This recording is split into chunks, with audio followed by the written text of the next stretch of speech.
Williamson versus Glenn Phillips, কোন ক্যাচটি সেরা?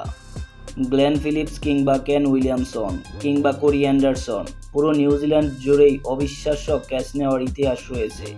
তেমনি ফিনিক্স পাখির মতো এবারের চ্যাম্পিয়ন্স ট্রফিতে একের পর এক ক্যাচ নিয়েই যাচ্ছেন গ্লেন ফিলিপস। চ্যাম্পিয়ন্স ট্রফিতে পাকিস্তানের বিপক্ষে প্রথম ম্যাচেই দেখিয়েছেন চমক। ফিনিক্স পাখির মতো ক্যাচ ধরে ফিরিয়েছিলেন রিজওয়ানকে। ঠিক একই জায়গায় একই পজিশনে আরও একটি ক্যাচ ধরেছেন গ্লেন ফিলিপস।